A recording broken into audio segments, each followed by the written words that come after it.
Voilà, je voulais vous parler un petit peu plus précisément des chakras, puisque voilà, on en parle beaucoup, et c'est important que vous trouviez du sens à pourquoi on travaille sur les chakras.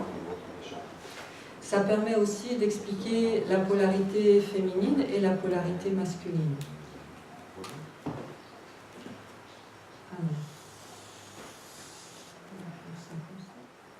Voilà. Je ne sais pas trop dessiner, mais j'ai fait 2 yogis. On va mettre le yogi femelle et le yogi mâle.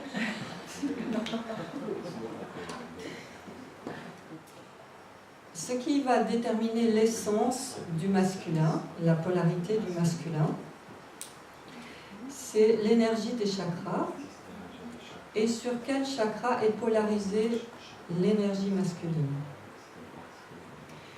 C'est assez théorique, on a tous une énergie féminine et masculine à l'intérieur de nous. Mais notre essence, elle va être plus polarisée par certains chakras chez les hommes et plus polarisée par certains chakras chez les femmes. Chez les hommes, le premier chakra est à polarité émissive, positive, émissive. Ses organes sexuels vont à l'extérieur. Son énergie est pénétrante et va à l'extérieur. Et tout ce qui est porté à l'extérieur est émissif. Donc son premier chakra est émissif et c'est important pour lui d'être bien dans ce premier chakra-là pour être bien centré, être dans son énergie masculine. Et dans ce premier chakra, on ne va pas trouver d'émotion.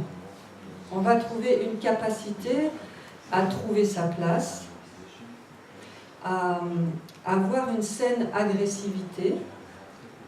La saine agressivité, c'est ce qui permet d'aller vers,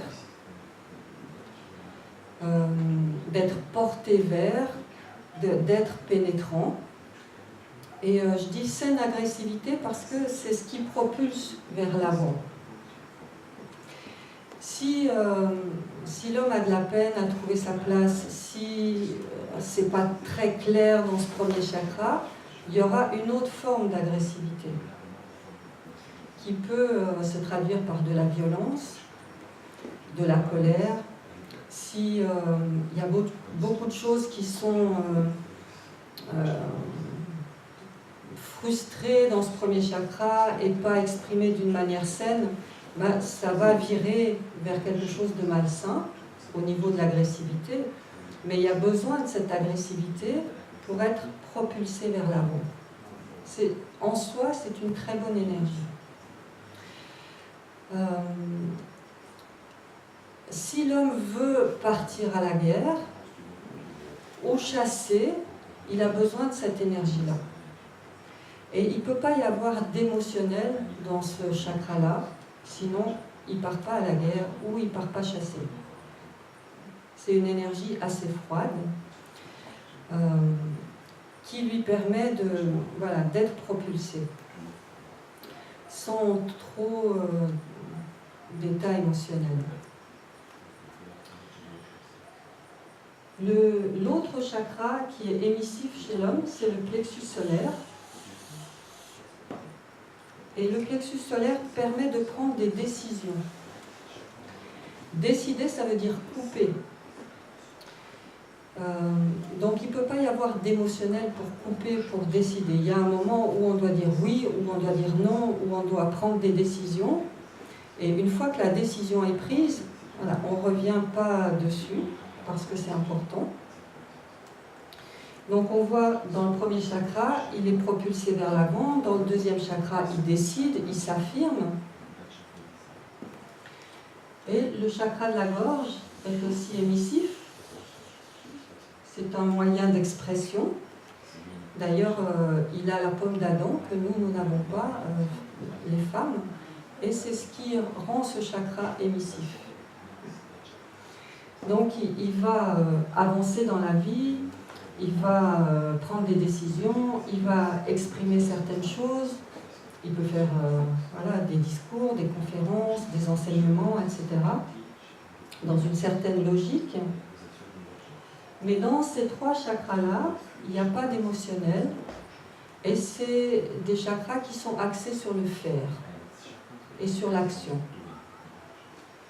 Donc c'est ce qui va fortement teinter l'essence du masculin. S'il est axé que là-dessus, forcément que ça va donner quelque chose de très froid, de très rationnel. Donc c'est pour ça qu'il a sa polarité féminine aussi, mais ce n'est pas naturel pour lui. Lui, ce qui va le propulser, le mettre en action, c'est ces trois chakras qui sont émetteurs. Pour les femmes, le chakra qui est émissif, c'est le deuxième chakra. Et pourquoi il est émissif? Parce que quand elle est enceinte, son ventre va vers l'avant. C'est le chakra de la procréation, de la co-création.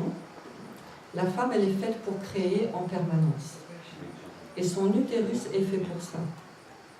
Elle est reliée, sa matrice est reliée à la grande matrice de l'univers. Et elle est en lien avec ça. Et ce qui va la rendre vivante, c'est soit de procréer, soit de co-créer. Dans ce chakra, on va y trouver beaucoup d'émotions parce qu'il est relié à l'enfant, et notamment à l'enfant intérieur. L'autre chakra qui est émissif chez elle, c'est le chakra du cœur. Ses seins sont comme des antennes. Et c'est la partie nourricière de la femme. Et c'est ce qui lui permet d'être en lien. Et tout ce que fait la femme dans la vie, c'est pour créer du lien. Elle va être en lien avec la vie à l'intérieur d'elle et la vie à l'extérieur. Donc là aussi, dans le cœur, on va y trouver beaucoup de sensibilité, beaucoup de réceptivité, de l'émotion également, parce que ça la rend vivante de créer du lien. Et l'autre chakra qui est émissif, c'est le troisième œil. Parce que ce chakra-là lui permet d'être dans les perceptions et de pouvoir, par exemple, vaquer à ses occupations et en même temps avoir une oreille et des perceptions sur l'enfant qui dort dans la pièce à côté. Elle a cette capacité aussi de sentir et d'essayer de comprendre les besoins de l'enfant quand il n'y a pas de langage. Donc la femme, elle est plutôt axée sur le ressenti, sur l'intériorité, sur l'être. C'est ce qui va nourrir son essence. Donc les chakras masculins nourrissent l'essence du masculin, les chakras féminins nourrissent l'essence du féminin. Mais on est bien plus complexe que ça. Ça, c'est un peu basique, mais c'est important de savoir ce qui nourrit notre essence. Et pourquoi les hommes sont plus axés sur le faire et sur l'action, et pourquoi les femmes sont plus axées sur l'être, sur l'intériorité, sur la réceptivité. Quand vous êtes dans l'action, les hommes, ça nourrit votre essence masculine, et c'est bon pour vous d'être dans l'action. Pour nous, les femmes, être dans la réceptivité, c'est aussi très bon pour nous. Ça vient nourrir quelque chose en nous. Donc, on peut voir que chez l'homme, dans l'intimité, son premier chakra va être émissif et il va ressentir du désir pour sa partenaire. Et ce désir-là va lui donner l'envie d'être en relation. C'est pas qu'il pense qu'au sexe, c'est que c'est son canal pour être en relation avec sa partenaire. Dans notre société, nous sommes très axés sur l'excitation Et ça conditionne l'homme vers le plaisir, vers le désir, vers donner du plaisir à sa partenaire. Mais il n'y a rien dans notre société qui conditionne l'homme à vraiment offrir de l'amour par son sexe. C'est ce qu'on essaye d'amener dans la sexualité tantrique, c'est de sentir que dans son désir, il y a avant tout de l'amour. Et que le pénis, quelque part, ce qu'il veut, c'est donner de l'amour, c'est se sentir contenu, parce que la polarité masculine, dans son savoir-faire, elle est là pour contenir l'énergie féminine. Si votre partenaire est chiante, messieurs, c'est que vous n'êtes pas contenant. Contenant, ça veut dire être présent, être là. C'est pas chercher des solutions, c'est simplement être là quand votre partenaire est dans l'émotionnel, quand elle est dans sa tempête, quand ça brasse pour elle, elle a besoin de sentir qu'il y a un pilier à côté d'elle. Et ça, c'est contenant. Quand vous pouvez exprimer vos besoins, exprimer ce qui est bon pour vous, dire des vrais oui, des vrais non dans la relation, c'est contenant et c'est sécurisant pour la femme. Parce que si vous êtes un bon garçon et que vous essayez toujours de faire plaisir à votre partenaire, en soi c'est bon, c'est bien, mais il y a des moments où on a besoin que vous preniez les choses en main. Et si on a un trop bon garçon en face de nous, on devient la maman, et on n'a pas envie d'être la maman pour son partenaire. Donc il y a un moment où, là, on va avoir besoin que l'homme se positionne, et quand il se positionne, c'est sécurisant pour nous, et c'est contenant. Le seul moment où l'homme a besoin d'être contenu, c'est quand il est dans la pénétration. Parce que son sexe en érection hors de la cavité du vagin est assez déstabilisant. Il a besoin d'être contenu, d'être entouré. Et il n'a pas forcément besoin d'être dans l'excitation. Il a aussi besoin d'être reçu et accueilli par sa partenaire. Et ça le révèle dans sa puissance quand il est contenu. Donc, quand l'homme est plus centré sur le fait d'aimer sa partenaire avec son sexe et d'aller dans une pénétration douce qui va permettre à sa partenaire de sentir son vagin, de prendre son temps, de respirer, de sentir que les portes s'ouvrent, elle va sentir qu'elle a du temps, qu'elle peut aller à son rythme, quelque chose va s'ouvrir et elle va accueillir l'homme. Et c'est très bon et très guérissant pour la femme de sentir ce moment où son vagin est là pour l'accueillir. Et de pouvoir sentir en soi toute la puissance de l'homme. Parce qu'il y a une réelle puissance dans le fait de prendre son temps et de pouvoir sentir l'interpénétration du féminin et du masculin dans ce temple. Donc, qu'est-ce qui va pouvoir aider la femme à s'ouvrir? C'est cette réceptivité. Et comme la femme est plus axée sur la sensualité, qui est le deuxième chakra, c'est plutôt elle qui va donner le rythme. Et c'est pour ça que c'est important que la femme sache exprimer ses besoins, sentir ce qui se passe dans son vagin, donner le rythme, guider son partenaire quand il y a peu de mouvement, pour qu'il puisse se sentir en sécurité et se dire « Ok, je ne suis pas dans l'excitation, je ne suis pas dans le mouvement, mais c'est bon pour elle parce qu'elle a le temps de me sentir, de m'accueillir, et moi je peux me relaxer là-dedans, je peux respirer là-dedans, et je peux juste être en lien avec elle. » Donc le deuxième chakra va alimenter le premier chakra chez l'homme. Et l'homme va pouvoir venir ouvrir quelque chose au niveau du premier chakra de la femme, parce que comme la femme est réceptive, elle n'est pas toujours très ancrée dans le fait de pouvoir prendre sa place. Et dans la pénétration, quand elle sent la puissance de l'homme, elle va pouvoir sentir qu'elle est là. Elle est contenante.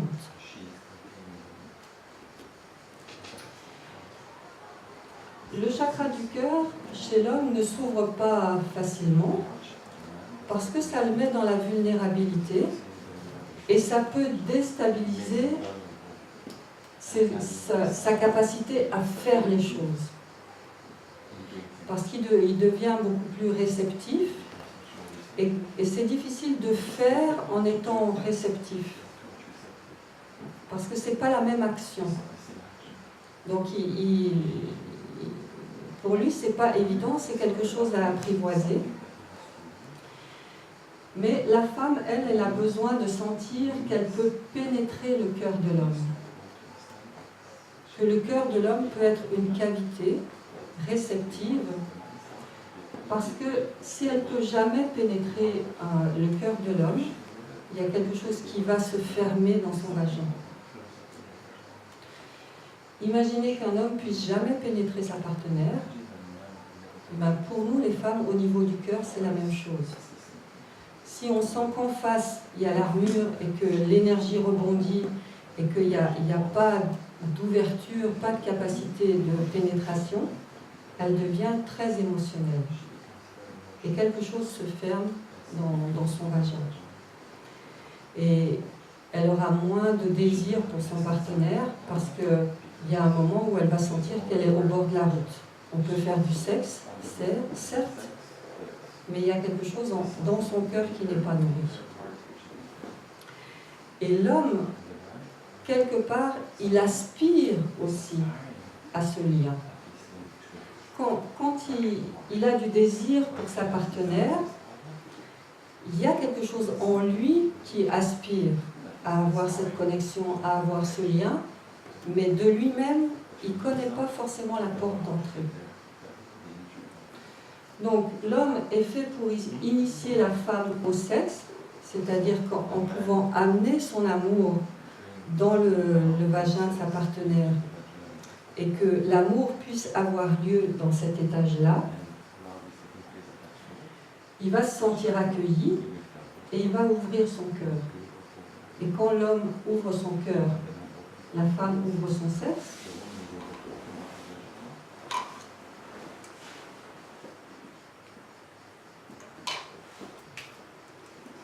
Et l'énergie peut circuler de cette manière-là.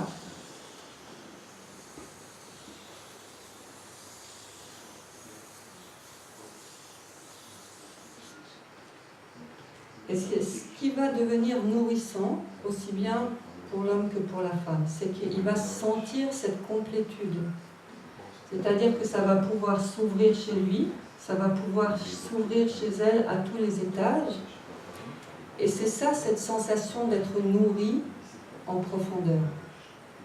C'est que quelque chose circule et rencontre l'autre. Et nous aspirons tous à ça, parce que dans cette rencontre-là, c'est nos deux êtres intérieurs qui peuvent enfin communier. Et comme dans la rencontre, je vous demande d'être toujours présent, centré, etc., ça active aussi le troisième œil chez l'homme. Ça ouvre le chakra coronal. Donc l'énergie, elle circule là également. Et quand ça ouvre ici, les deux âmes vont danser là. Et quand vous rencontrez vraiment l'âme de votre partenaire, ça assoit quelque chose ici. C'est comme un socle très profond sur lequel vous pouvez vous ancrer. Et vous savez que il y a quelque chose de très particulier dans votre relation que personne ne peut vous prendre, qui est vraiment très propre à votre relation. Même si tout d'un coup vous quittiez votre partenaire pour trouver un autre partenaire ou une autre partenaire, ce que vous vivrez ensemble, ça sera propre à cette rencontre-là. Mais ce que vous allez vivre dans votre relation, c'est unique. Et ça, personne ne peut vous le prendre. Et c'est ce qui fait que quand vous pouvez toucher à ça, ce socle-là, il est subtil, mais en même temps très profond. Et ça crée quelque chose sur lequel vous pouvez vous appuyer, parce qu'il peut y avoir des conflits dans votre relation, il y a des choses qui sont à ajuster, il y a parfois des moments où il y a des crises, etc. Mais vous savez que ça, vous pouvez compter dessus. Et en même temps, c'est extrêmement guérissant, parce que quelque part, nos âmes en s'incarnant, c'est ça qu'elles cherchent. Elles cherchent cette complétude. Donc l'autre est là pour aider à cette complétude. Mais l'homme va trouver sa complétude parce que son deuxième chakra va s'activer, son cœur va s'activer, son troisième œil va s'activer dans la rencontre avec sa partenaire. Les femmes, elles savent très bien aussi prendre des décisions, agir, s'exprimer. Ça, elles l'ont beaucoup fait par elles-mêmes. Mais dans la relation, il y a quelque chose qui fait que chacun devient complet. Et ces deux complétudes, quand elles se rencontrent dans la rencontre, c'est la cerise sur le gâteau.